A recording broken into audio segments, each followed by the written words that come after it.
Hi everybody, my name is Eva Dudkiewicz. I'm the curator of the Stone Age department of the Museum für Vor- und Frühgeschichte in Berlin, and I am part of the SignBase team. My name is Christian Benz. I'm an assistant professor at the University of Passau, and we are the researchers behind SignBase. And today in this video we want to walk you through our workflow of how we get the artifacts into the database. And we are now on our way to one of the many find spots, the Gudenus-Höhle in Austria. Have fun with the video.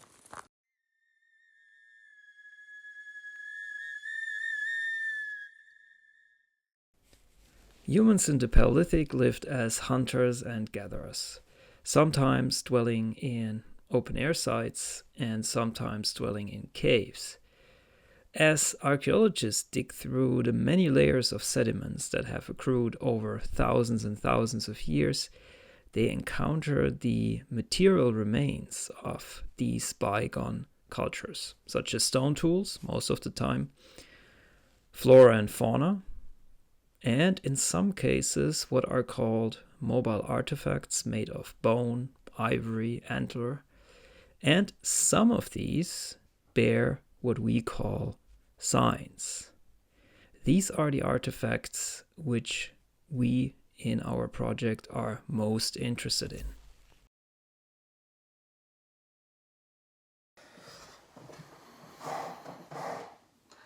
EVINE is a project funded by the European Union. And part of this funding we use to travel to museums and study objects with markings in their originals. This data is then published in SignBase. In the following, I want to go into a little bit more detail about our workflow.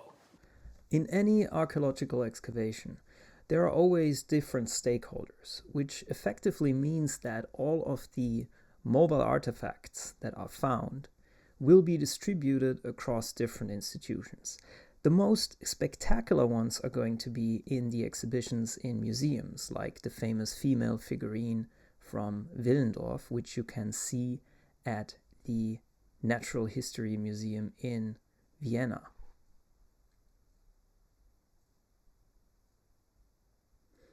However, most of them are going to end up in boxes and shelves. So this is where the SignBase team comes into the picture. So Eva and myself and our research assistant Marie-Louise Hahn, she is going to scan the literature and see if there are interesting mobile artifacts that we would like to study. Setbuli is our database programmer. She makes sure that the structure of the database adapts to our state of research.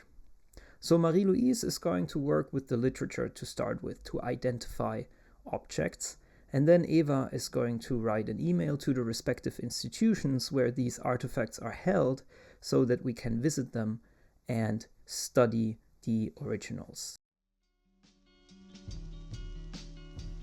In the best case scenario, we can then pack our microscope and travel to the museums, the collections, the academies, like here in Vienna, the Austrian Academy of Sciences, where mobile artifacts are located. We then first need to find the person that we are in contact with, the curator, which in this case turned out to be more difficult than we thought, because it's a large and confusing building, this academy.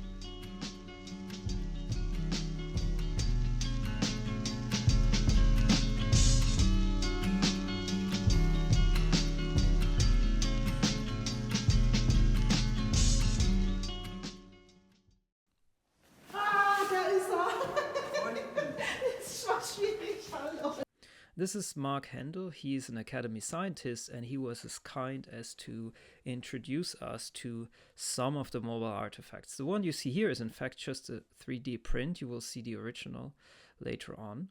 And then we need to set up our microscope, first of all getting it out of the car and into the building, which turned out to be difficult because it doesn't fit through Viennese revolving doors, but we eventually managed. And once it is set up, Eva can start to scan the objects. I will check the meta information for each object, whether it is in the database and if something has to be corrected. And Eva can study the original to see if the signs or markings in the literature are in fact intentional signs. Here you hear the sound that the microscope makes when it scans an object, when it produces a 2.5 dimensional model of the object to investigate it. And as I pointed out before, there are different institutions, so we had to leave this institution, the Austrian Academy, and make our way to further institutions.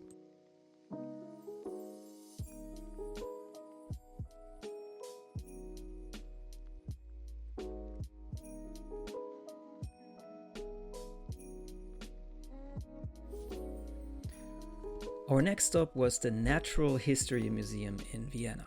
It is an absolutely magnificent museum, so if you are visiting Vienna and you find the time, go and have a look at its collections. Here we were in contact with Dr. Caroline Posch. She is the curator of the Stone Age collection and a researcher herself. Here she holds an eagle bone with engravings. Some of the objects we were not able to study in the original, but some were taken out of the collection for us. Let me tell you, it is a really eerie feeling to be in a museum while it is closed for visitors. You're there sometimes in the dark, surrounded by all of these treasures of the deep human past.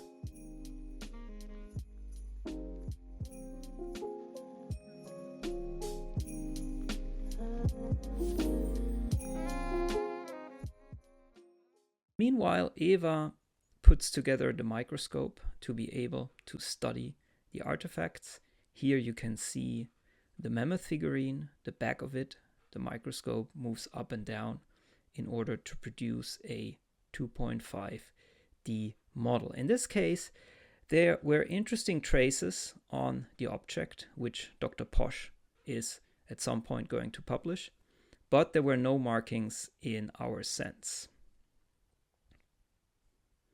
However, on this little bone, it's a bird bone, we found whole sequences of lines arranged in certain numbers, which Eva then started to count. 1, 2, 3, 4, 5, 6, 7, 8, 9, 10, 11, 12, 13. Voila. I then enter this information into the database, and we can go on to the next object. Now it's this eagle bone. It's a very particular find. It also has a reindeer head engraved on it. And we were really lucky that day because there was Dr. Walpurga Antelweiser at the museum as well, and we could discuss this artifact with her. Also richtige Sequenzen. Ja. Und auch hier weiter rüber hat man das auch. Also es ist. Sie haben auch sehr oft einen langen und einen kurzen Strich oben. Ja. Und Genau, man hat hier so eine Sequenz.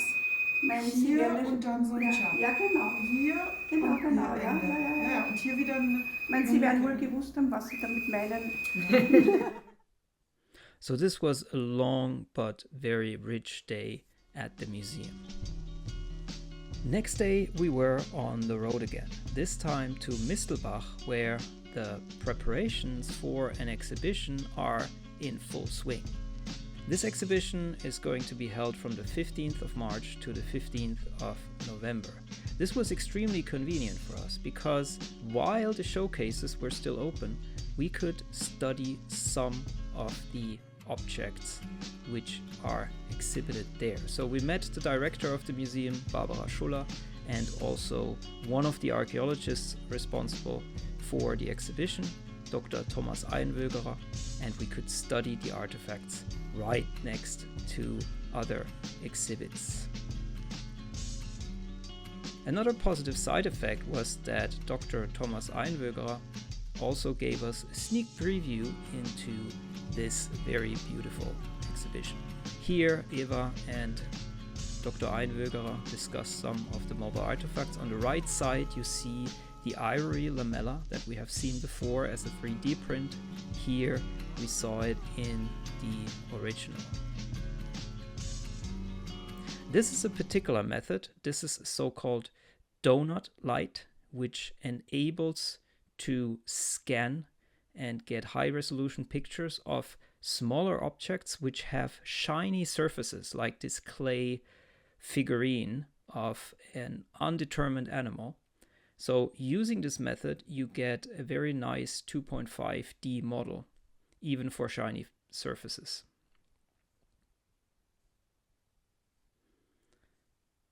And once we were done with all of these objects, the showcases were then closed.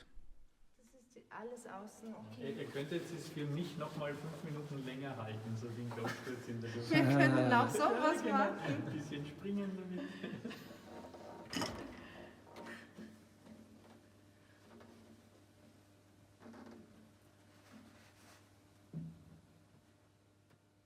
Nur wird's passen.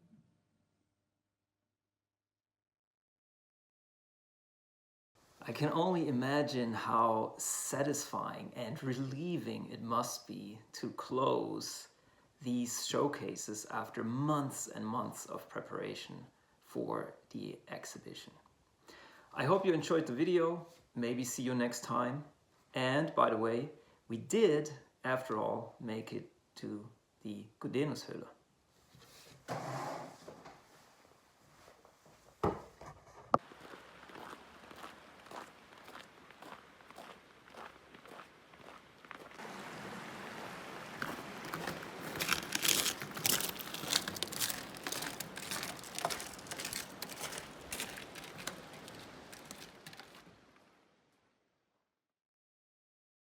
Well, neither Eva nor I were willing to cross a frozen mountain creek. So let's say we almost made it to the cave.